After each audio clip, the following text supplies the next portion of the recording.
Saya Nisa Adelia. Di sini saya akan menjelaskan kebiasaan lokal dan kepercayaan pada adat Jawa di masa kehamilan.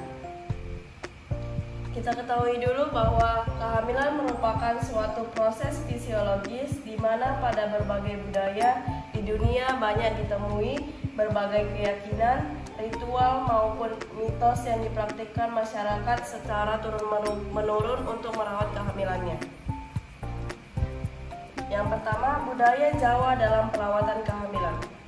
Yang pertama, sangat dianjurkan untuk ibu hamil memakan banyak sayuran, sedangkan minumannya ibu hamil pada adat Jawa dianjurkan untuk meminum air kelapa. Yang kedua, pantangan makanan diantaranya ada buah nanas, tape singkong, sayur lembayung, dan terong. Yang selanjutnya adalah selain itu, ibu hamil di adat Jawa dianjurkan juga pada masa kehamilannya meminum minyak goreng sebelum persalinan supaya prosesnya lancar. Selanjutnya dianjurkan untuk ibu hamil diantaranya adalah bila menyapu lantai harus bersih, tidak sembarangan dibuang sampahnya, dan bila berpergian dianjurkan untuk membawa senjata tajam atau benda tajam seperti gunting dan lain-lain. Nasihat orang tua dalam perawatan kehamilan dalam tradisi adat Jawa. Budaya dan tradisi merupakan warisan yang diturunkan dari generasi ke generasi, sehingga para partisipan juga mendapat nasihat dari para tetua, yaitu ibu dan neneknya. Partisipan mengatakan bahwa mereka lebih melaksanakan tradisi atau keyakinan adat itu saat masih tinggal bersama orang tuanya. Selanjutnya, tradisi adat Jawa, di mana ada ngebor ebori. Upacara tradisi ini dilakukan wanita mengandung dengan usia 1-4 bulan, biasanya juga dilakukan pada usia 7 bulan. Ngebor ebori biasanya dilakukan secara sederhana di rumah sang calon ayah dan ibunya. Dalam upacara ngebor ebori, pemilik hajat akan membagikan sajian jenang sumsum kepada para kerabat dan tetangga. Yang kedua ada daweti. Ketika usia kehamilan menginjak 8 bulan atau saat bayi belum lahir, maka calon ibu perlu melakukan upacara daweti. Upacara dilakukan dengan menyajikan dawet pelencing yang dibuat dari tepung beras, santan, dan gula merah. Selanjutnya ada mitoni, merupakan istilah yang diambil dari bahasa Jawa pitu yang memiliki arti 7.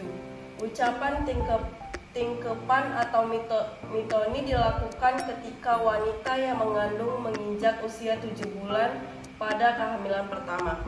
Mitoni biasanya diselenggarakan pada tanggal yang memiliki angka 7 seperti 7, 17, 27, dan sebagainya. Masyarakat Jawa cenderung memilih angka 27 untuk menggelar upacara ini. Waktu acara yang dipilih sekitar pukul 10 dan pukul 16 WIB.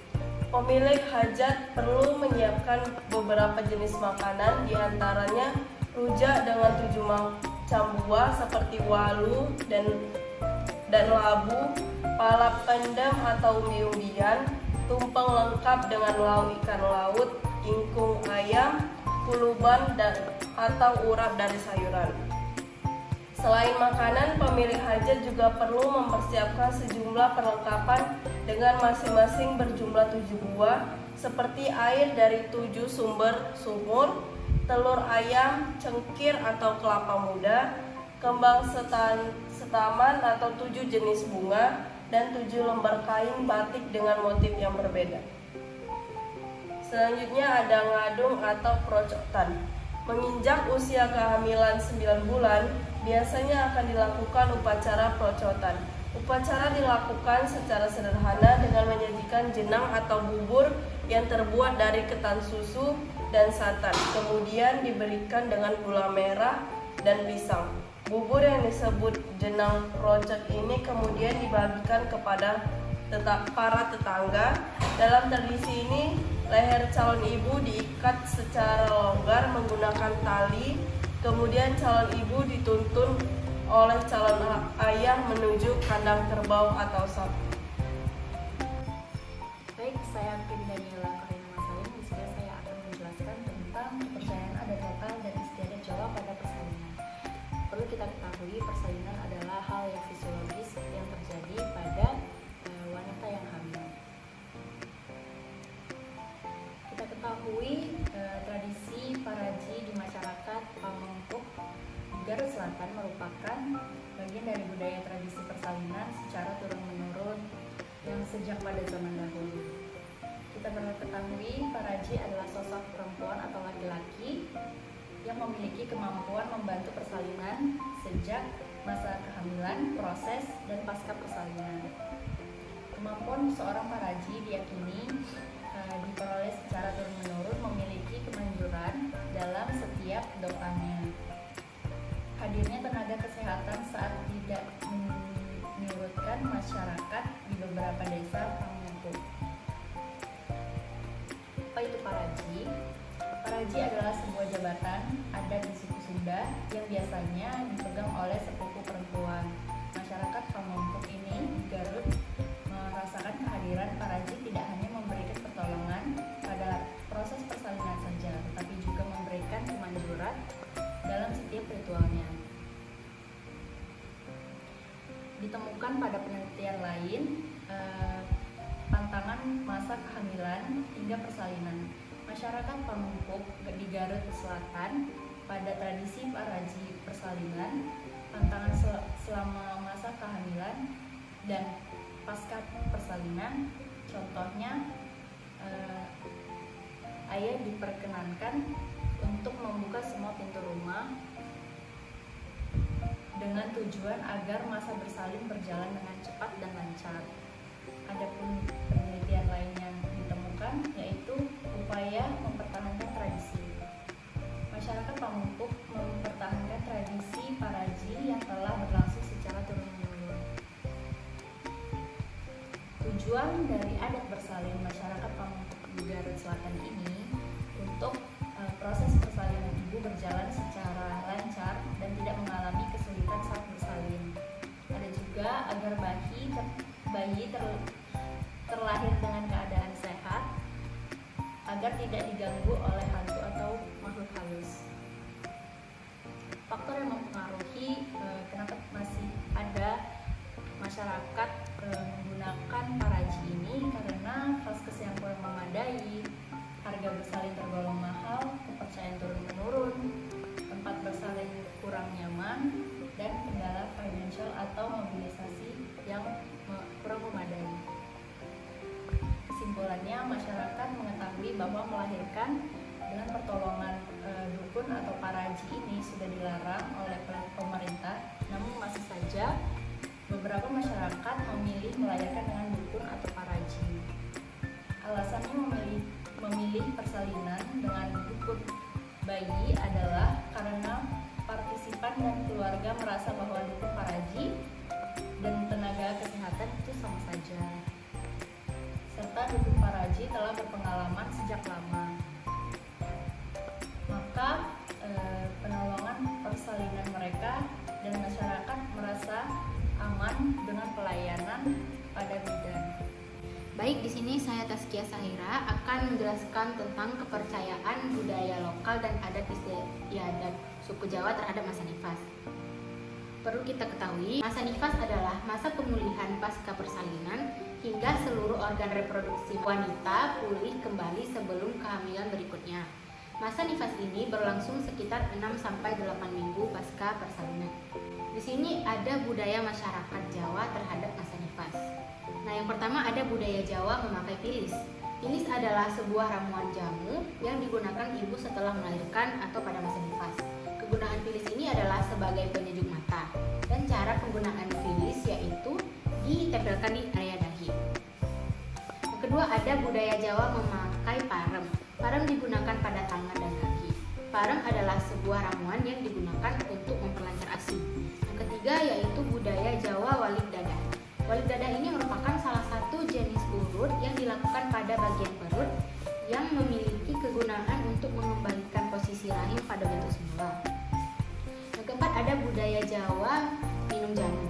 Nah, budaya Jawa minum jamu ini pada masyarakat Jawa tidaklah asing lagi, terlebih lagi untuk ibu setelah melahirkan agar ASI yang dihasilkan lancar. Jamu yang dikonsumsi pun juga memiliki berbagai kegunaan dan disesuaikan dengan kebutuhan. Yang kelima yaitu ada budaya Jawa Stagen. Stagen juga memiliki fungsi yang sama seperti gurita, yaitu untuk mengecilkan dan mengencangkan perut setelah melahirkan, yang memiliki panjang hingga 4 meter. Di sini ada pengaruh negatif budaya masyarakat Jawa terhadap kesehatan masa nifas, yaitu yang pertama penggunaan stagen atau centing pada pinggang atau perut. Nah, penggunaan stagen atau centing ini lebih baik dihindari. Meskipun faktanya memang seorang perempuan setelah melahirkan seorang bayi akan membuat perut terasa longgar, akan tetapi lebih baik jika seorang ibu tidak menggunakan stagen atau centing ini karena dapat menghambat sirkulasi darah pada uterus, dan yang seperti kita ketahui bahwa ibu nifas akan berangsur-angsur akan kembali seperti sebelum hamil sampai habisnya masa nifas. Yang kedua ada membasuh kemaluan menggunakan rebusan daun sirih. Banyak masyarakat Jawa beranggapan membasuh kemaluan dengan menggunakan rebusan daun sirih ini dapat menghilangkan bau tak sedap dan juga dapat menghilangkan rasa gatal pada kemaluan serta dapat mengurangi keputihan. Pada masa nifas akan ada keluarnya cairan dari kemaluan ibu nifas yang disebut lokea dan memang berbau amis dan tidak perlu menggunakan ramuan-ramuan atau obat untuk membasuh kemaluan. Nah, bau yang dikeluarkan bersamaan dengan cairan nifas ini akan berangsur-angsur hilang dengan berakhirnya masa nifas. Yang ketiga ada tradisi tarak pada ibu nifas. Tradisi ini lebih baik tidak dilakukan karena ibu nifas dianjurkan untuk makan makanan yang cukup atas karbohidrat, protein, lemak, vitamin, dan mineral. Jika ibu nifas tidak melakukan tradisi tarak ini, maka otomatis kebutuhan gizi seorang ibu terpenuhi dengan baik. Karena setelah melahirkan, ibu memerlukan asupan gizi dan juga untuk memproduksi ASI yang banyak dan berkualitas. Di sini ada pengaruh positif budaya masyarakat Jawa terhadap kesehatan masa nifas. Yang pertama, melakukan mandi wudu. Menurut masyarakat Jawa, mandi wudu ini dapat menurunkan darah putih yang naik ke kepala dan juga untuk melancarkan produksi ASI. Tetapi menurut istilah kedokteran tidak disebutkan sel darah putih yang naik ke kepala, tetapi adanya sel darah putih yang meningkat. Sebenarnya hal-hal yang dapat memperlancar ASI adalah dengan sering menyusui bayi sekitar 2-3 jam sekali, minum air putih yang banyak, dan makan makanan yang bergizi. Nah, secara umum seorang ibu yang baru melaksanakan proses persalinan dalam keadaan sehat diperbolehkan untuk segera mandi, meskipun ada beberapa dokter yang menyarankan untuk menunggu selama 1 kali 24 jam sebelum mandi. Nah, saat mandi ibu disarankan untuk memakai suhu air yang membuat nyaman seperti hangat, sebab penggunaan air ini dapat meringankan rasa pegal dan nyeri pada sekitar vagina, payudara, dan keram perut. Terakhir ada mengonsumsi jamu-jamuan saat setelah melahirkan. Budaya masyarakat Jawa yang satu ini juga memiliki manfaat bagi ibu yang telah melahirkan. Karena jamu terkenal turun-temurun memiliki khasiat yang baik untuk kesehatan. Seorang ibu yang baru melahirkan diperbolehkan mengkonsumsi obat herbal alami seperti jejamuan. Akan tetapi tetap harus mengetahui kandungan apa yang ada dalam jamu tersebut. Karena tidak semua bahan alami yang ada pada obat-obatan tradisional ini baik dikonsumsi oleh ibu yang baru melahirkan.